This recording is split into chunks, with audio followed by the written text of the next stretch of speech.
Bismillahirrahmanirrahim. Assalamualaikum warahmatullahi wabarakatuh. Innal hamdalillahi nahmaduhu wa nasta'inuhu wa nastaghfiruh wa na'udzu billahi min shururi anfusina wa min sayyiati a'malina man yahdihillahu fala mudilla lahu wa man yudlil fala hadiya lahu. Wa asyhadu an la ilaha illallah wahdahu la syarika lahu wa asyhadu anna Muhammadan abduhu wa rasuluhu sallallahu alaihi wa ala alihi wa ashabihi wa man tabi'ahum bi ihsanin ila yaumiddin sallama tasliman katsira amma ba'd.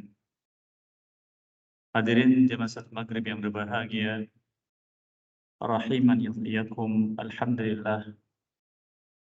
Tak lupa kita mengawali majlis kita dengan memuji Allah Subhanahu wa taala, juga menyampaikan ungkapan syukur kita kepadanya atas kemudahan yang masih Allah berikan kepada kita sekalian dalam meniti jalan iman dan ketaatan kepadanya. Semoga Allah Jalla wa'ala senantiasa menjadikan kita istiqamah di atasnya sampai ajal datang kepada kita dan mendapatkan apa yang Dia beritakan dalam kitabnya. Alla takhafu wa la tahzanu wa abshiru bil jannati allati kuntum tu'adun. Hendaknya kalian jangan takut dan jangan sedih, tetapi bergembiralah dengan surga yang dijanjikan kepada kalian.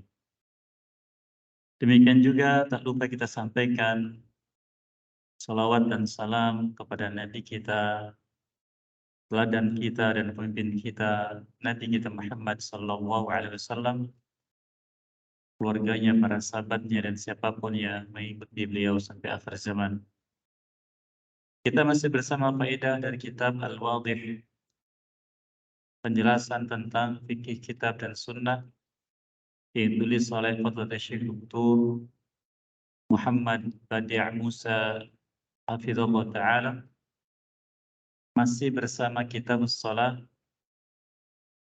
dan masih bersama salat musafir. Setelah kita selesai dari faedah penjelasan tentang salat safar, yaitu qashar, dan apa yang diizinkan oleh syariat bagi mereka yang melakukan perjalanan safar, kita masuki pembahasan berikutnya, yaitu al-jam'u bainas shalatain, menjamak atau menggabungkan antara dua salat. Jamak dalam salat yaitu menggabungkan dua salat yang dicontohkan oleh Nabi sallallahu alaihi wasallam.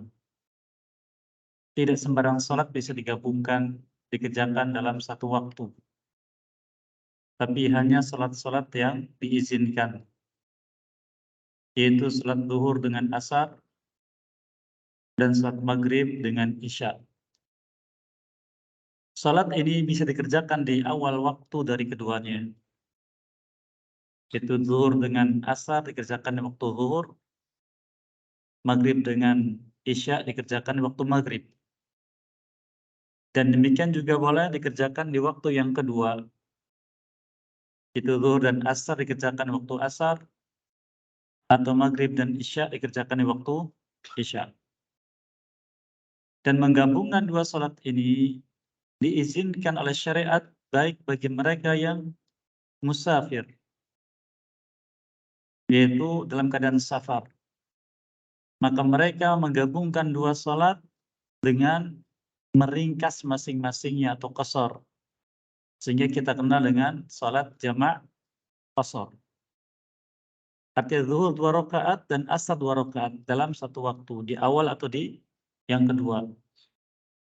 Demikian juga jamak qashar maghrib dengan isya. Maghrib tetap 3 rakaat, isya 2 rakaat. Dan boleh juga bagi orang yang tidak safar, namun tidak qashar. Zuhur dan asar masing-masing tetap 4 rakaat. Maghrib dengan isya sesuai dengan jumlahnya, maghrib 3 rakaat, isya 4 rakaat. Kapan saja mereka yang mukim atau tidak safar diizinkan untuk menjamak salat. Nah, ini akan kita ambil faedahnya dalam pembahasan dari kitab kita ini. Kita baca penulis katakan Habib Ta'ala min babi taysir fid din wa raf'il haraj. Di antara bentuk kemudahan dalam agama dan menghilangkan beban. Ini menjadi kaidah dalam syariat. Bahwa agama ini bukan beban. Sebagaimana yang hal itu Allah Subhanahu wa Ta'ala sebutkan di dalam kitabnya sebagai kaidah. Allah Ta'ala sebutkan contohnya di surat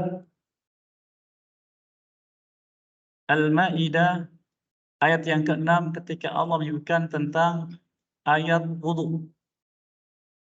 Demikian juga tayamum. Allah firmankan di akhir ayat yang ke-6, "Ma yuridullahu liyaj'ala 'alaikum min haraj."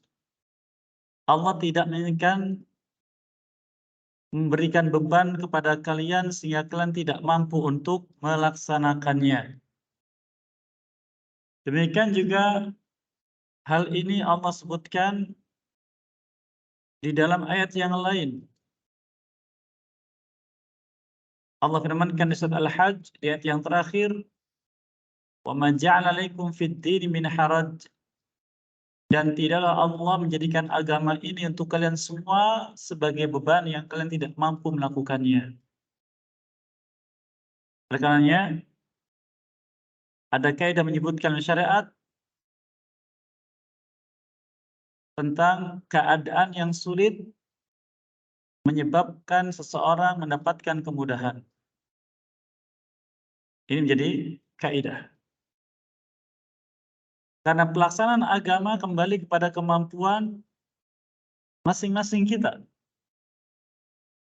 Seperti yang firmankan surat At-Taghabun tentang hal tersebut, Allah firmankan, "Fattaqullaha mastata'tum." Kalian wajib bertakwa kepada Allah. Tapi kadar takwanya itu Allah katakan mastata'tum, sesuai dengan kemampuan kalian. Di surat At-Taghabun ayat yang ke-16. Juga di surat Al-Baqarah yang sering kita baca atau sering kita dengar di akhir Al-Baqarah Allah firmankan tentang hal tersebut. Tentang bahwa agama ini dikembalikan kepada kemampuan masing-masing dari kita. Di ayat yang ke-286 Allah firmankan la yukallifullahu nafsan illa wus'aha. Allah tidak memberikan beban syarat ini kepada hambanya melainkan sebatas kemampuan yang dia miliki. Ini menjadi kaidah. Sehingga apabila seorang mendapatkan keadaan yang dia sulit untuk melaksanakan suatu kewajiban, maka dikembalikan kepada keadaannya. Sebagai contoh, para ulama menyebutkan Nabi kita bersabda SAW, "Shalli qa'iman fa in lam tastati' fa qa'idan fa in lam yastati' fa 'alal janbi."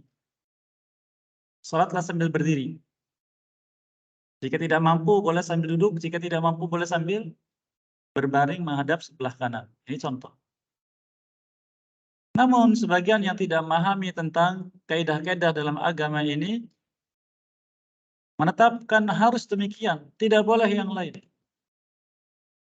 Seperti terjadi pada zaman Nabi SAW, walaupun sebagian ulama mengatakan hadisnya dhaif, tapi sebagian mereka mengangkat hadis ini sebagai syahid, sebagai penjelasan, penguat. Ketika sekumpulan sahabat yang diutus oleh Nabi SAW untuk suatu tugas, salah seorang dari mereka kepalanya tertimpa lemparan batu sehingga luka. Kemudian di malam hari dia junub, dia bertanya, "Adakah dari kalian yang tahu aku tidak mandi dari junubku ini?" Nah, ini umumnya kita sama. Orang yang junub, ya wajib untuk mandi, apapun keadaannya. Maka dia pun mandi.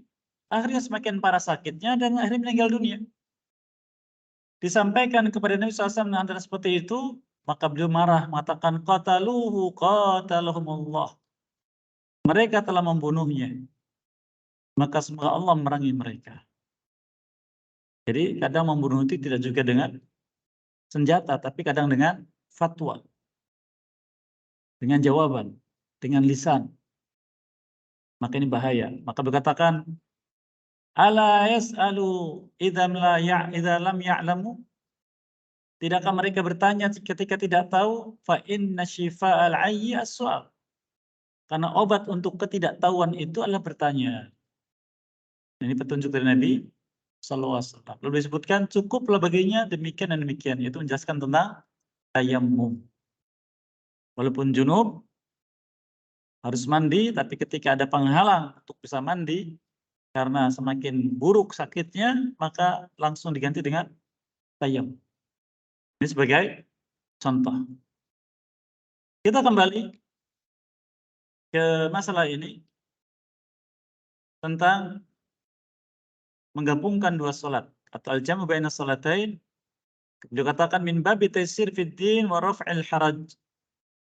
Bahwa adanya syariat menggabungkan dua salat di satu waktu yang tadi kita sebutkan di awal, ini termasuk pembahasan tentang keringanan dalam melaksanakan agama. Sehingga salat jamaah ini tidak hanya berlaku bagi orang safar, karena mereka merasakan keadaan yang berat, tapi juga termasuk orang yang tidak safar. Dan mungkin barangkali perlu kita ini mengamalkan syariat ini, yang kalau kita cermati di banyak masjid tidak mengenal adanya salat jamaah. Betul tidak? Di sini pernah mengadakan salat jamaah? Belum. Nanti akan disebutkan insyaallah apa sebabnya orang yang mukim boleh salat jamaah. Ini akan kita ambil pelajaran insyaallah taala. Berkaitan wal masyaqqa 'anil musallin, dan adanya beban bagi orang salat sehingga diangkat beban tersebut. Syara'allahul jam'a baina salatai dhuhri wal 'asr, maka Allah mensyaratkan adanya penggabungan dua salat antara zuhur dan asar, wa bainal maghrib wal isya, dan antara maghrib dan isya, taqdiman atau ta'khiran, baik dikerjakan di waktu awal atau waktu yang kedua. Tadi kita sebutkan di awal.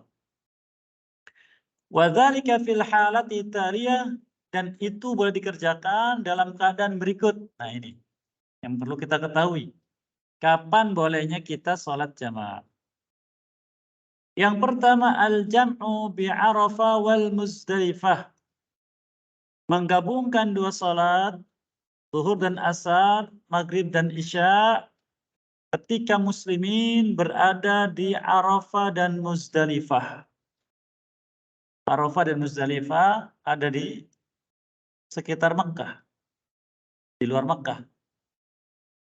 Dan ini khusus untuk orang yang haji, ketika sedang melaksanakan ibadah haji. Ini saudara-saudara kita yang berangkat sekarang ini. Tapi sekarang mereka belum berada di Arafah ataupun di Muzdalifah, belum. Mereka masih di Madinah.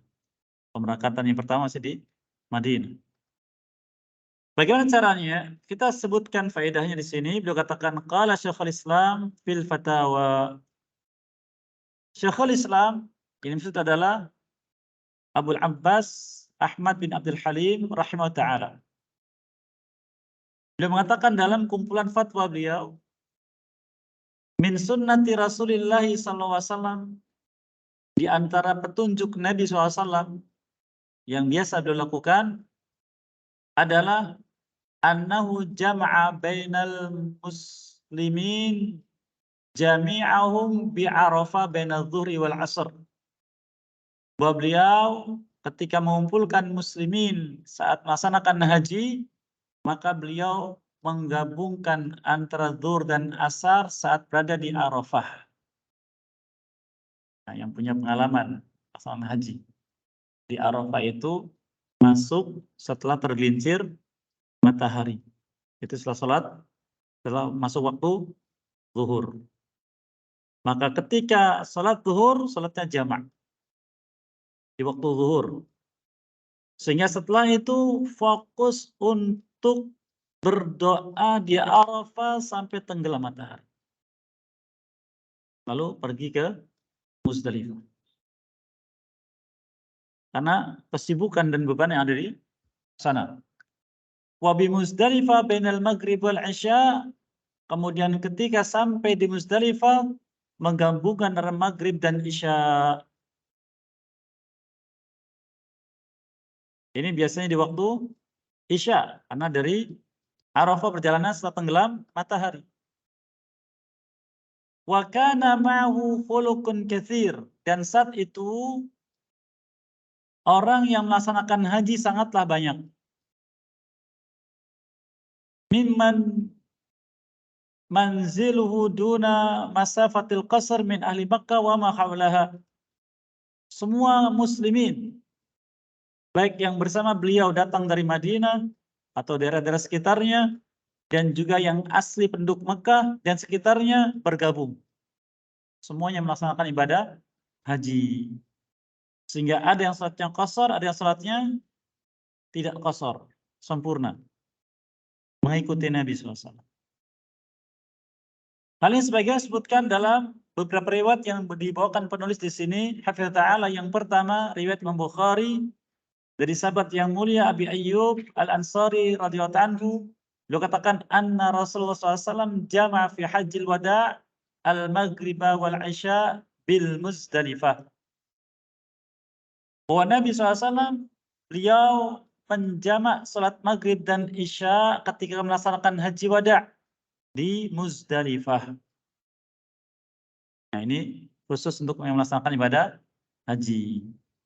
Alhamdulillah, pemerintah kita ketika kita diantaranya ingin berangkat haji, dibekali dulu ilmu pelaksanaan ibadah haji dan hal-hal yang terkait.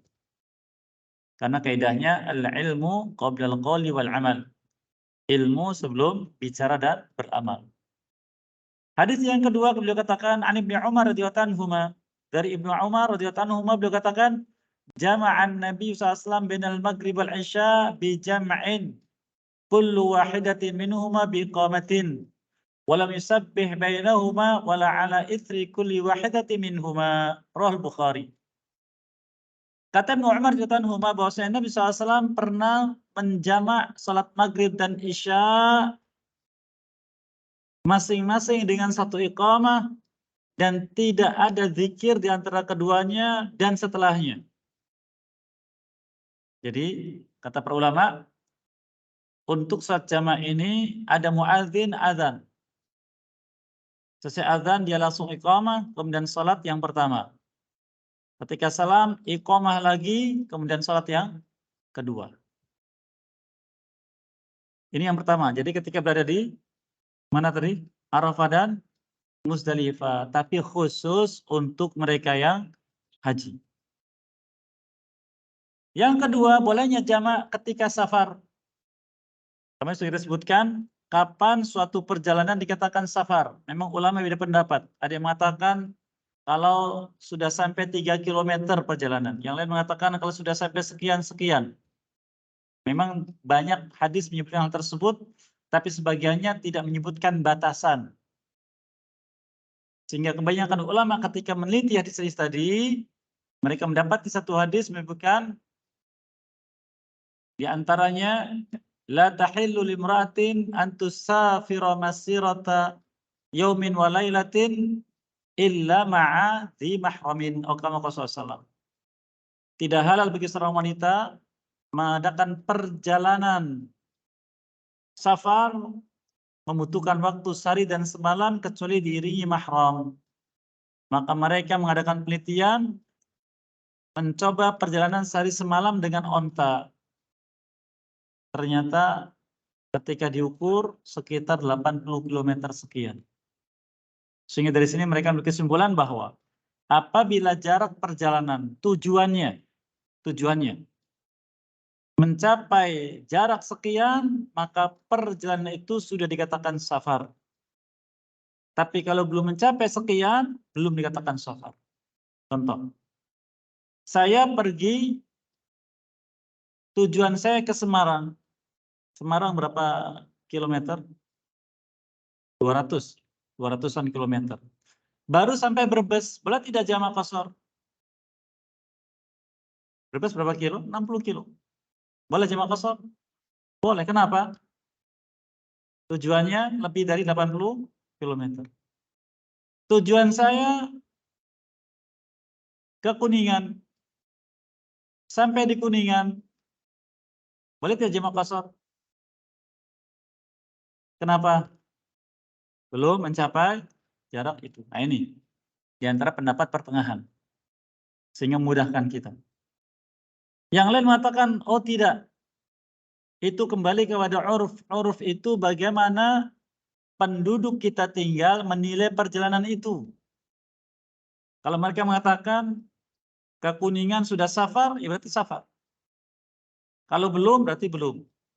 Namun zaman sekarang sulit untuk menilai hal tersebut. Beda dengan zaman dulu.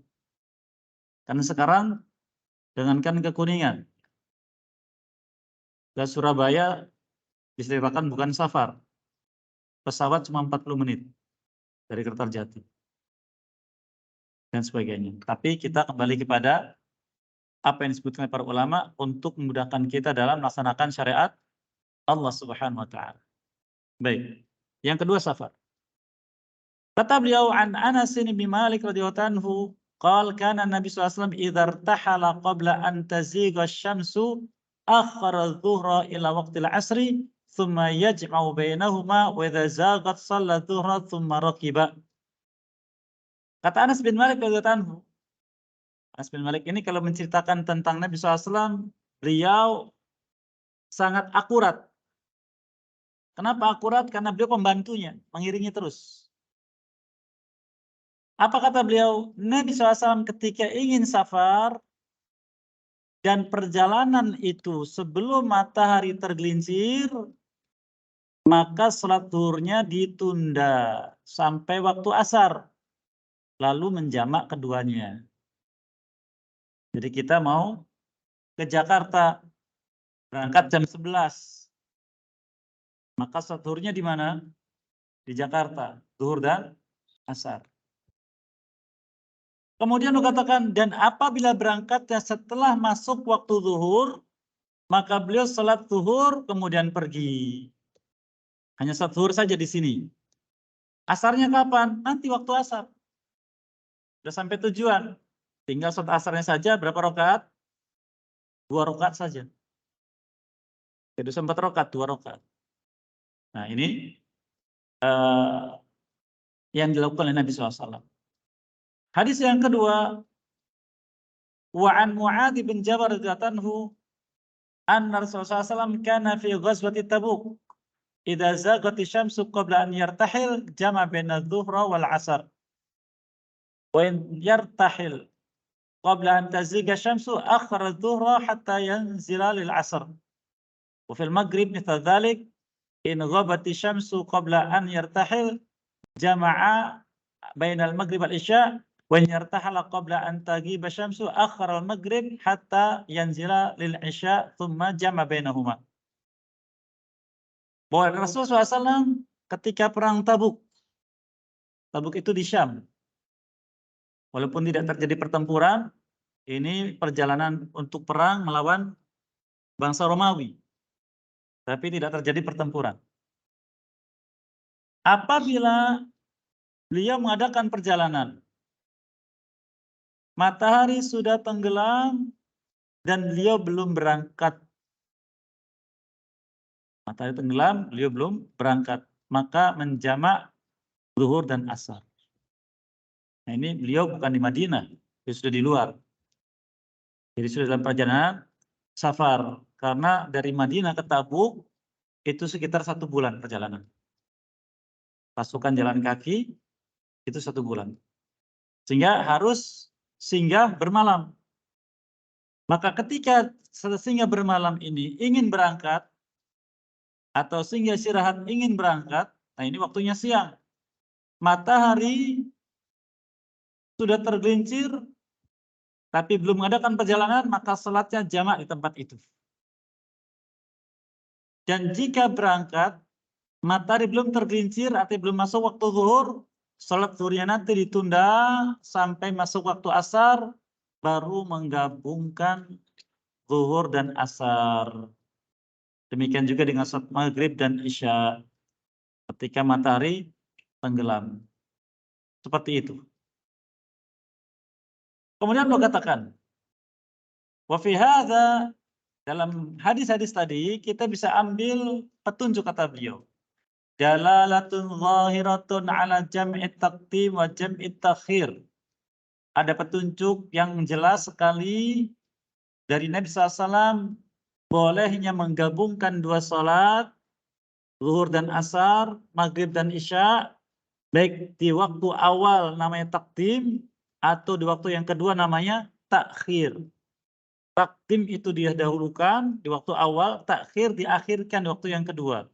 Maksudnya, kalau kita jamak takdim, zuhur dan asar berarti di waktu zuhur.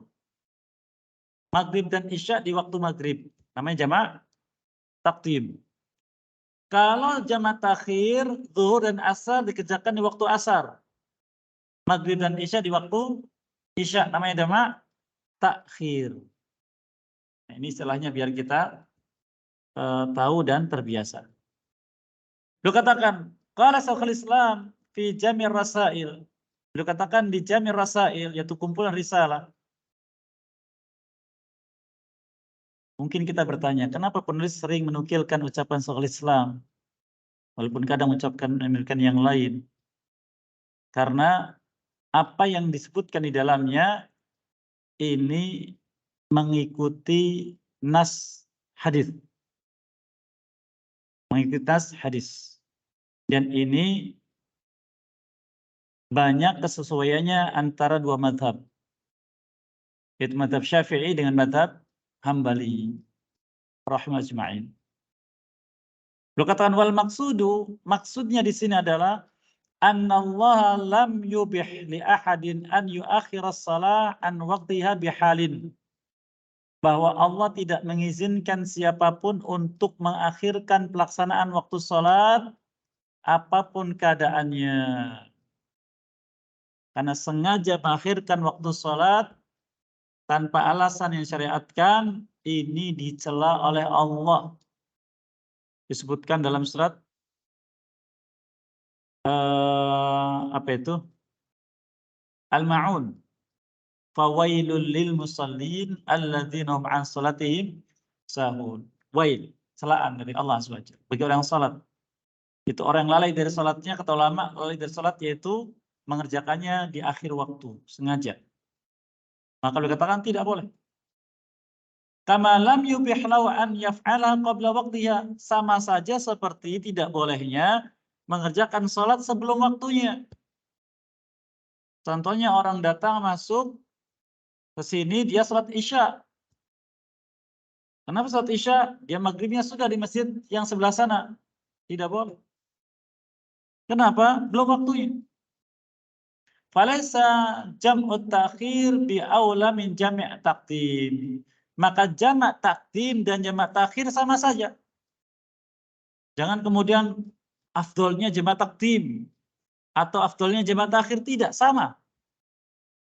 Tidak ada yang afdol. Ini kemudahan yang diberikan oleh Allah kepada hamba-hambanya yang beriman. Untuk bisa tetap melaksanakan ketaatan kepada Allah. Baldaka bihasbil hajati wal maslahah. Bahkan setiap orang boleh memilih mau takdim atau mau takhir sesuai dengan keadaannya atau maslahatnya, kebaikannya.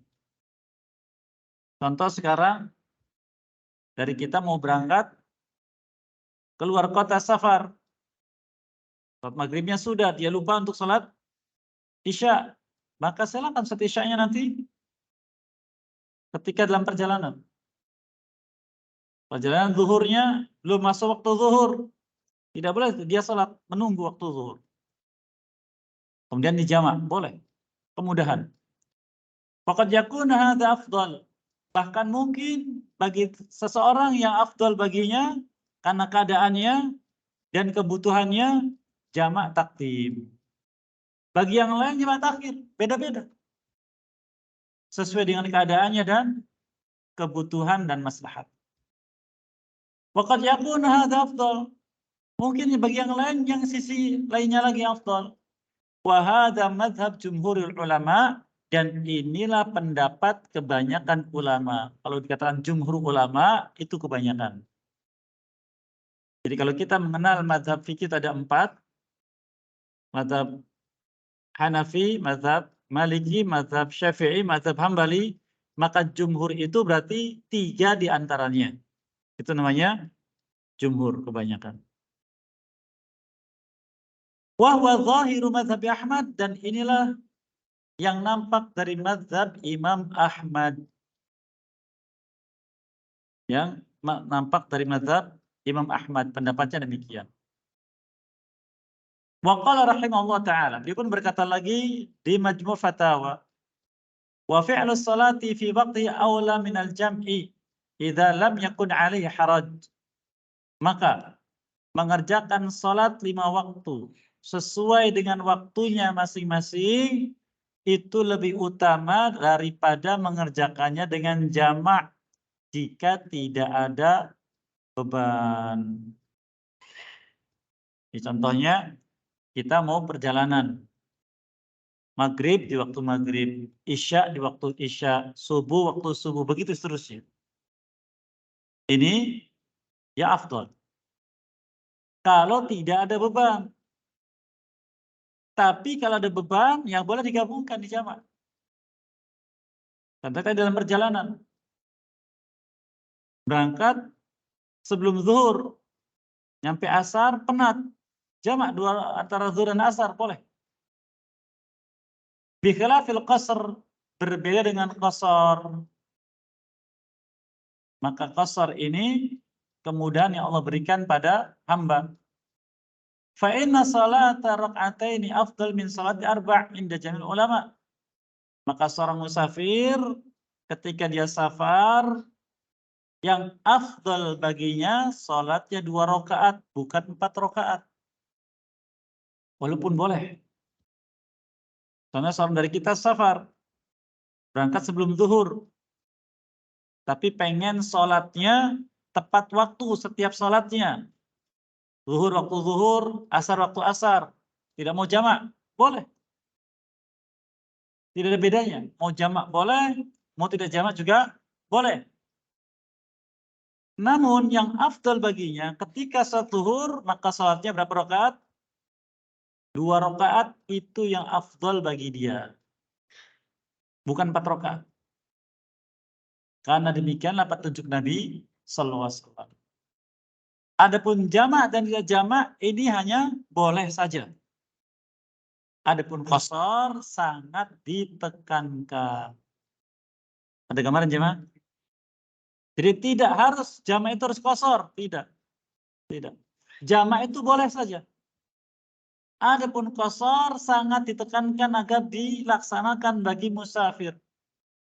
Jika dia butuh jamak maka jamak, jika tidak butuh jamak maka tidak. Mengapa tidak jamak?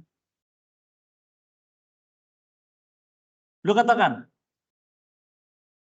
Dan inilah pendapat kebanyakan ulama. Falau shallal musafir arba'an fal tujzi'u salatu.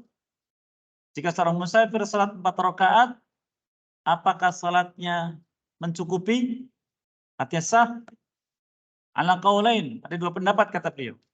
Wan Nabiyyu SAW kana fi jami' asfari yusalli rak'atain.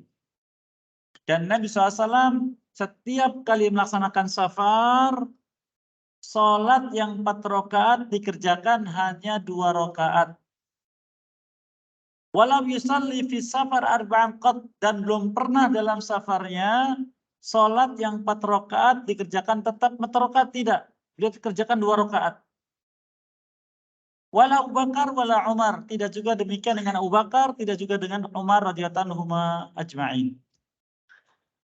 Terjadi pada zaman Utsman radhiyallahu anhu ketika di Musdalifah. Salatnya 4 rakaat, zuhur dan asarnya. Dan diingkari oleh sebagian sahabat yang antara Ibnu Umar. Karena Nabi SAW tidak mengerjakan demikian, demikian juga Abu Bakar, demikian juga Ibnu Umar radhiyallahu anhu.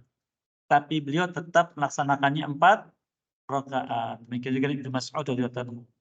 Kenapa tetap 4 rakaat? Bukan 2 rakaat? Karena mengikuti kemauan siapa? Waliyul amri, pemimpinnya. Di sini para sahabat tersebut mencontohkan pada kita kapan kita sesuai dengan petunjuk syariat sepenuhnya dan kapan mengikuti pemimpin. Beliau katakan, wa qala aidan, dikatakan lagi, wa ammal jam'u fa inna ma kana yajmu ba'dal awqat idza jadda bisair. Dan Nabi SAW menggabungkan 2 salat apabila sudah pasti perjalanannya dan mulai berjalan. Wa kan lahu udhrun syar'i, dan dia mendapatkan udzur syar'i, yaitu alasan yang dibolehkan untuk jamak, yaitu perjalanan safar untuk meringankan beban. Kama jama' bi Arafah Muzdalifah, sebagaimana dia menggabungkan 2 salat tersebut baik di Arafah atau di Muzdalifah yang tadi kita sudah sebutkan. Wa kana yajma'u fi ghazwati Tabuk ahyanan, dan ketika perang Tabuk maka beliau kadang menggabungkan 2 salat, kadang jamak.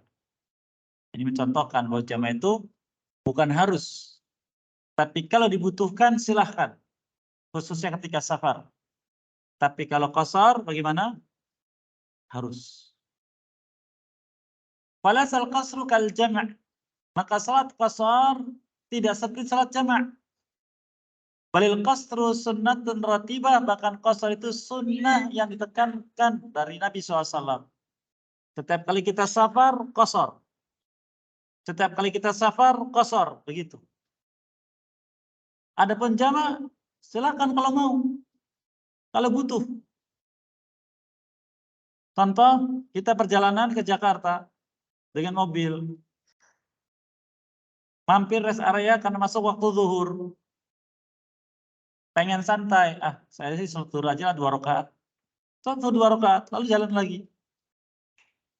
Nanti waktu asar, rest area berikutnya mampir lagi. Sholat asar 2 rakaat sambil istirahat, boleh. Tapi saya istirahatnya cuma sekali saja, mau langsung saja. Mampir rest area, sholat jamak qashar, 2-2, zuhur dan asar. Langsung berangkat lagi, boleh. Silahkan mana yang maslahat, mana yang afdol bagi dia. Salat apa itu? Salat apa?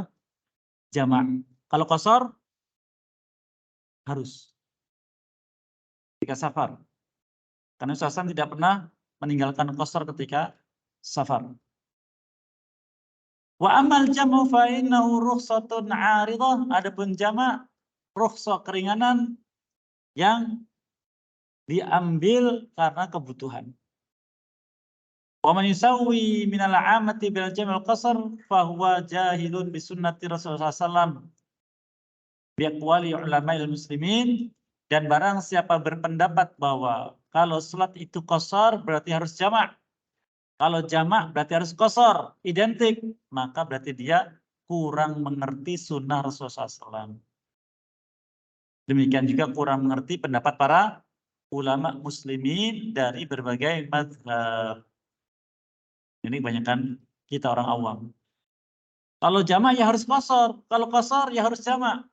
Seakan-akan harus begitu, tidak. Qasar itu melekat dengan sifat safar, jamak itu kalau dibutuhkan. Gitu. Diambil boleh, tidak mengapa, itu jamak. Makanya kita sebutkan tadi, ada beberapa keadaan kita dianjurkan untuk jamak walau tidak safar. Baik, berikutnya. Fa'inna sunnat Rasulullah SAW farraqat bainahuma. Karena sunnah Rasulullah SAW membedakan antara jamak dengan qasar. Wal ulama uttafaqu ala anna ahadahuma sunnatun. Dan ulama sepakat bahwa salah satunya adalah sunnah. Salah satunya sunnah, yaitu qasar. Waqtalafu fi wujubihi. Mereka beda pendapat tentang wajibnya. Wajibnya apa itu? Wajibnya qasar. Wa tanaza'u fi jawazil akhar. Juga mereka beda pendapat tentang bolehnya jamak. Fa aina hadza min hadza. Maka bagaimana membandingkannya? Makanya perlu kita tahu bagaimana kebiasaan Nabi sallallahu alaihi wasallam. Jadi Nabi SAW ini diutus oleh Allah Azza wa Jalla membawa Al-Qur'an, menyampaikan syariat Allah Azza wa Jalla. Beliau orang pertama yang mengerjakan syarat itu sebagai contoh untuk siapa? Untuk umatnya, untuk kita. Jadi beliau sebagai patokan amal. Amal tentang sholat, tentang zakat, tentang siam, tentang haji, dan semua amal patokannya beliau. Sebagai contoh, pernah terjadi. Seorang pemuda pernah mendaftarkan jihad kepada Nabi SAW. Beliau bertanya, alaka walidan, engkau punya dua orang tua? Katanya punya. Wa kaifa taraktahuma, bagaimana engkau meninggalkan keduanya? Qal taraktahuma wa huma yabkiyan. Aku tinggalkan keduanya dalam keadaan menangis. Apa kata beliau? Irji' fa fihi ma fajahid. Pulang. Pada keduanya ada nilai jihad untukmu. Apa itu? Berbakti. Dalam lafaz yang disebutkan fa'adhik huma, bikin keduanya tertawa. Pernah terjadi ada orang dianjurkan berjihad, padahal orang tuanya melarang. Dikatakan tidak ada penghalang untuk jihad karena ini fardu ain walaupun orang tua yang melarang. Lah, bagaimana mengamalkan hadis ini? Nah, itu contoh. Jadi apa yang terjadi pada Nabi SAW dan amal beliau itu patokan dalam beramal melaksanakan syariat yang disampaikan ini. Baik, kemudian masih ada waktu berapa menit? 7. Ada pertanyaan tidak? Kalau tidak aja kita lanjutkan. Ada? Lanjut, baik. Silakan. Masalahnya ini tinggal beberapa keadaan yang kita dibolehkan, disyaratkan untuk jamak tapi bukan safar. Karena waktu tinggal beberapa menit, jadi kita tunda insyaallah akan datang biar lebih paham dan mudah-mudahan Allah berikan kesempatan kita bisa mengamalkannya ketika mendapatkan keadaan seperti itu. Silakan, Pak.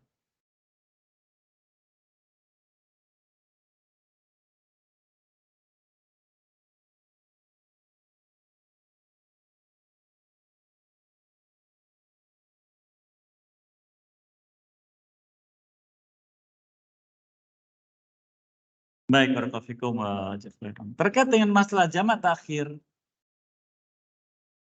mana yang dahulukan? Yang didahulukan adalah yang awal. Karena bagi dia waktunya khusus. Dia waktunya khusus. Maka zuhur dengan asar dikerjakan waktu asar, zuhur dulu. Baru kemudian asar.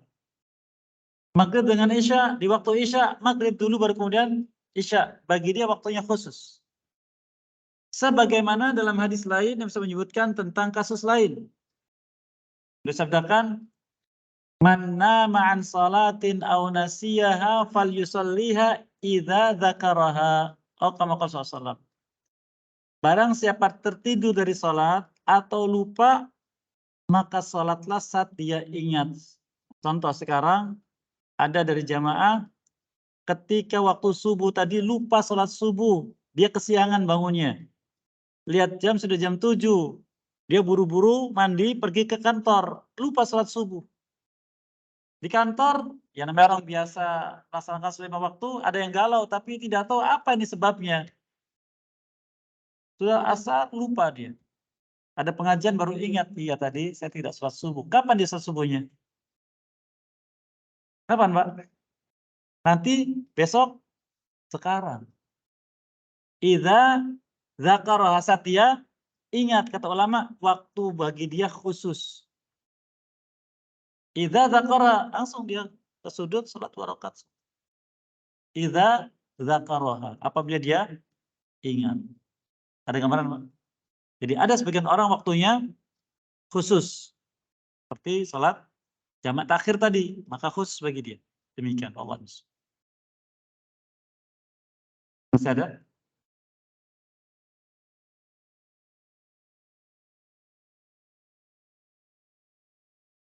Baik, kita lanjutkan yang bisa kita dapatkan faedahnya. Yang ketiga, al-matar.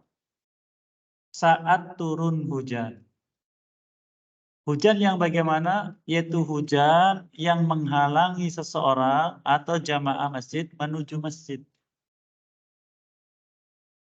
Maka hujan ini termasuk penghalang seseorang pergi ke masjid.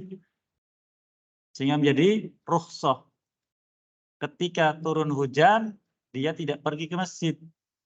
Oleh karenanya juga di antara sunnahnya adalah ketika hujan lebat, ketika sekarang turun hujan lebat, ternyata hujannya lama. Muadzin itu ketika masuk waktu Isya, hujan masih lebat, azannya bukan hayya 'alas shalah, hayya 'alal falah, bukan, diganti dengan sallu fi buyutikum, 2 kali.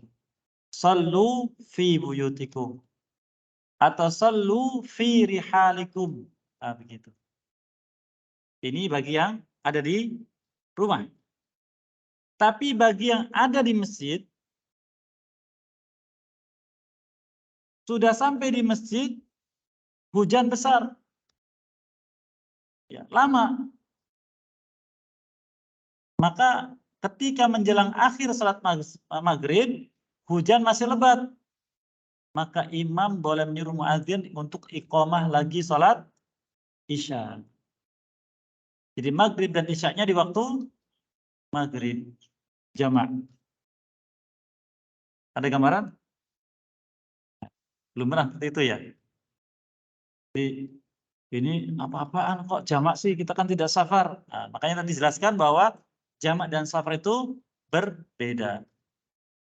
Baik, kita baca tentang hal tersebut. Kata beliau an Ibnu Abbas radhiyallahu anhu, anna Nabi SAW shalla bil Madinah sab'an wa thamaniyan adz-dzuhra wal 'asr wal maghrib wal isya, bahwa Nabi SAW pernah di Madinah sholat selama 7 hari atau 8 hari, zuhur dan asar, maghrib dan isya-nya digabungkan. Faqala Ayyub berkata, la'alau fi lailatin mutirah. Bisa jadi itu terjadi pada malam yang hujannya lebat. Qala asa, memang. Kemudian dari Ibnu Abbas juga di riwayat yang lain, jama'a Rasulullah SAW bin adz-dzuri wal 'asr wal maghrib wal isya bil Madinah fi ghairi khaufin wala matar. Nabi SAW pernah menjamak maghrib dan isya, zuhur dan asar, maghrib dan isya di Madinah tanpa ada rasa takut atau tanpa alasan hujan. Qila Ibnu Abbas radhiyallahu anhu, dikatakan oleh beliau, ma arada ila dzalik. Apa yang mendorong beliau berbuat itu? Qala arada alla yuhrija ummatahu, beliau ingin agar tidak membebani umatnya. Tidak membebani umatnya. Ini gambarannya ya. Besok akan kita ambil faedahnya, penjelasan para ulama tentang hal tersebut. Kok boleh sholat jamak di masjid ketika turun hujan. Apa yang baik sebelum berkah dimudahkan mengamalkannya, dan baik lurus memaafkan dan diampuni dosa sekalian. Allah ta'ala shawab. Muhammadin wa ala alihi wa sahbihi ajma'in. Assalamualaikum warahmatullahi wabarakatuh.